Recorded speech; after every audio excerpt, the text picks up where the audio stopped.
नमस्कार, मैं हृदय कुमार पृथ्वीराज पूर्वी चंपारण से आप सबों का स्वागत करता हूं।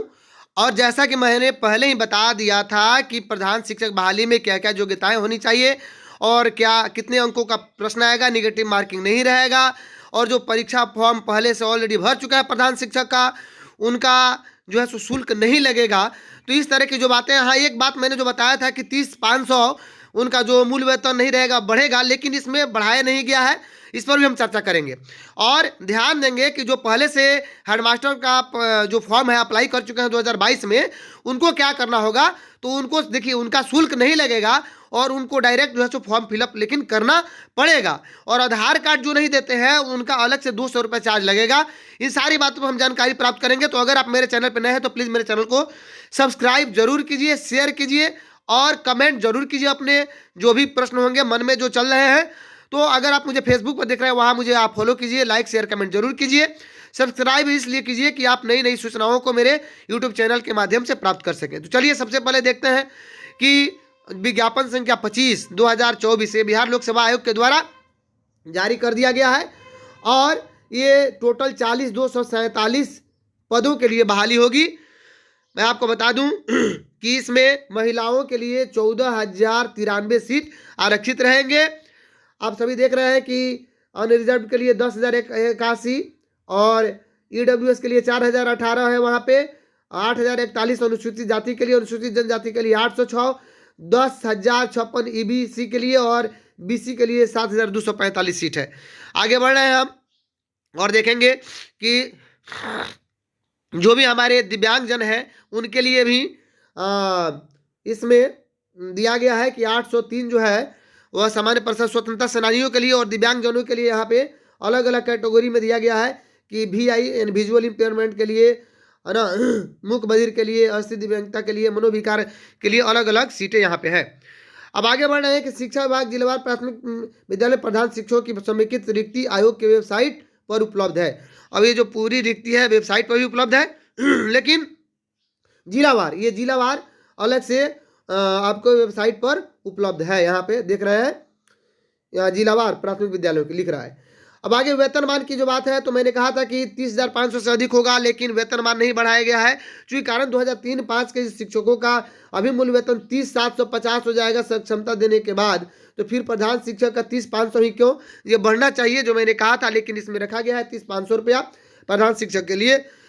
और ये समय समय पर तो बढ़ेगा ही, हम सभी जानते हैं कि 3% इंक्रीमेंट हर साल होता है।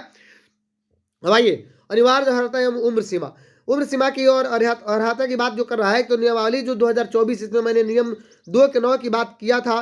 तो इसमें कहीं से भी नहीं लिखा गया है कि जैसे कि आप लोगों ने देखा होगा कि पहले TET वाले लोग वंचित रह चुके थे, लेकिन कहीं से भी इसमें नहीं लिखा गया है कि वे फॉर्म नहीं भरेंगे। यानी जो नियुक्ति पत्र, जो सॉरी क्या कहते हैं कि जो प्रशिक्षण तिथि है, जो प्रशिक्षण तिथि है और जो योगदान तिथि है, तो पहले वाले में कहा गया था कि योगदान तिथि या प्रशिक्षण तिथि में जो बाद का होगा उससे 8 साल गिनती होगी, लेकिन इसमें इस तरह की कोई बात नहीं की गई है। और कह रहा है कि 2020 से आच्छादित होंगे।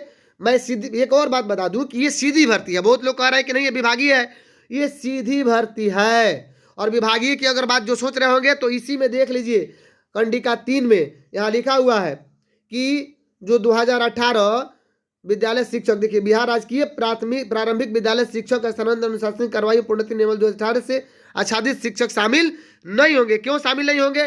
क्योंकि इसके लिए आप जा करके पढ़िएगा 2024 नियमावली में, उसमें लिखा हुआ है कि समय समय पर इनका विभागीय स्तर पर इनका प्रमोशन होगा, विभागीय स्तर पर। तो ये विभागीय स्तर पर प्रमोशन नहीं हो रहा है, बल्कि एक सीधी बहाली हो रही है। जिनके पास अर्हता है, 8 साल की एक्सपीरियंस है, वो 8 साल का जो एक्सपीरियंस है वो आपको जिला शिक्षा पदाधिकारी के द्वारा, वही सक्षम पदाधिकारी है उन्हीं के मातहत ये बनेगा। 8 साल का एक्सपीरियंस उनके द्वारा जारी किया जाएगा।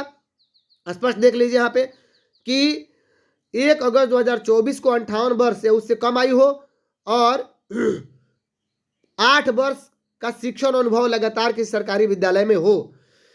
ये तो सिर्फ सरकारी विद्यालयों के लिए ही है, जो बिहार के सरकारी विद्यालय में जो अभी वर्तमान में जो नियोजित शिक्षक हैं उनके लिए ही है। एक और चीज़ मैं बता दूं कि जो हाई स्कूल 10+2 के लिए जो नियमावली आया है, उसमें सरकारी विद्यालय के अतिरिक्त भी बहुत सारे ऐसे जो अप्रूव्ड है NCT वगैरह से या जो रजिस्टर्ड है उनके भी शिक्षक जो प्राइवेट है वो भी भर सकते हैं, लेकिन उसकी चर्चा बाद में हम करेंगे। यहाँ पे देख ले हम कि 8 वर्षों का शिक्षा अनुभव प्रमाण पत्र देने हेतु कौन जिला शिक्षा पदाधिकारी उस होंगे, वही आपके सक्षम पदाधिकारी है। और वह प्रमाण पत्र कौन देंगे, तो जिला शिक्षा पदाधिकारी देंगे। मैंने बताया था कि प्रश्न आपको 150 रहेंगे, पहले ही मैंने नियमावली में बता चुका था।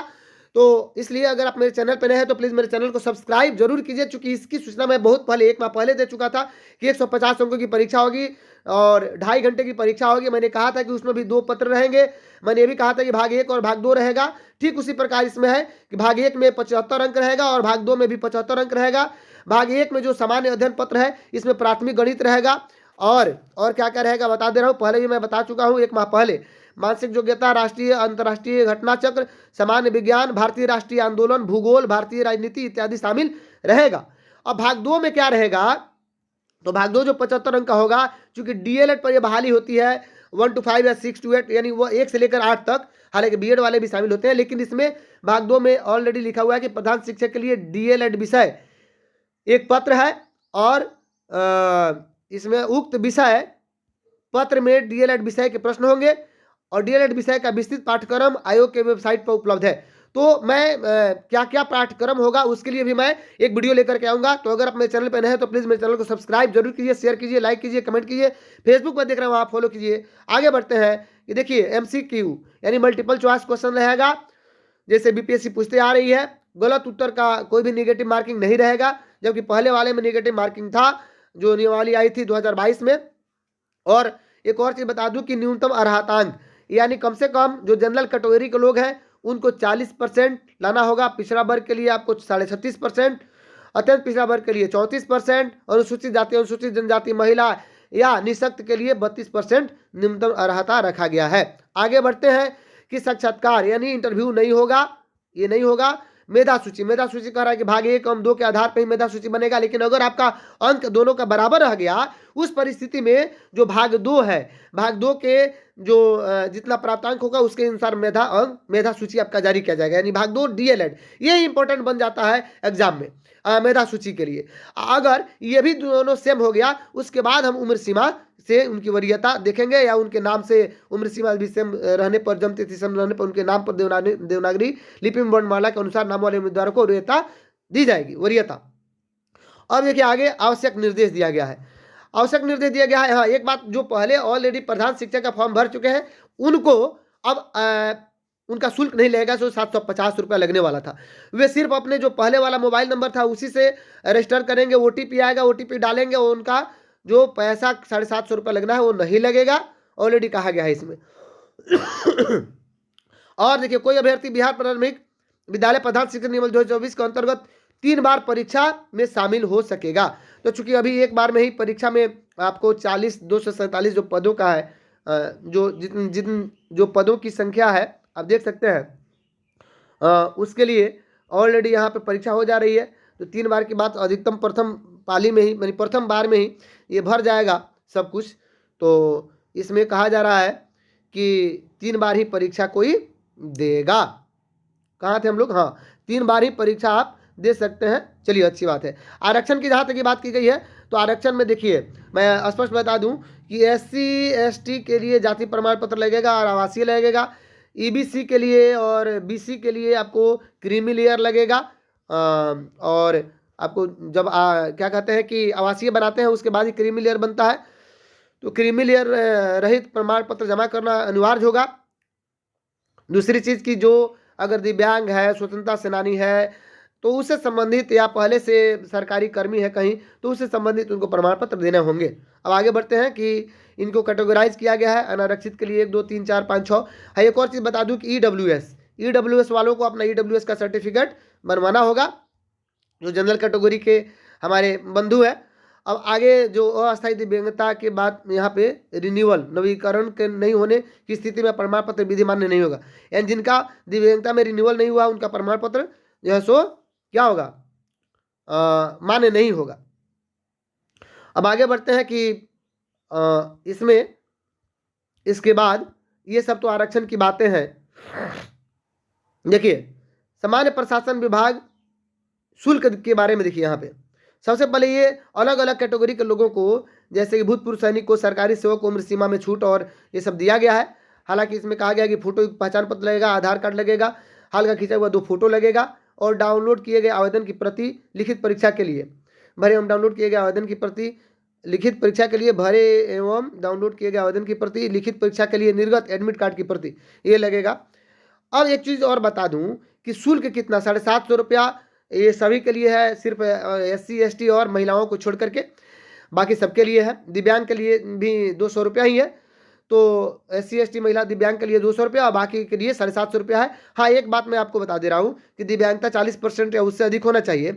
और इम्पोर्टेंट बात यह है कि जो भी पूर्व में प्रधान शिक्षक के पद के लिए प्रकाशित विज्ञापन संख्या 4/2022 हेतु अंतिम रूप से शुल्क भुगतान करते हुए ऑनलाइन आवेदन की प्रक्रिया पूर्ण कर चुके हैं, या उसी मोबाइल नंबर से क्या करेंगे, नए सिरे से रजिस्ट्रेशन की प्रक्रिया पूर्ण करेंगे और मोबाइल नंबर पर वेरीफाई के लिए OTP आ जाएगा, जिससे उन्हें पुनः भुगतान करने से छूट रहेगा। वे सीधे ऑनलाइन फॉर्म भरेंगे, यानी वे सीधे डायरेक्ट क्या करेंगे, ऑनलाइन फॉर्म भरेंगे। उनको अलग से कोई चार्ज नहीं देना होगा।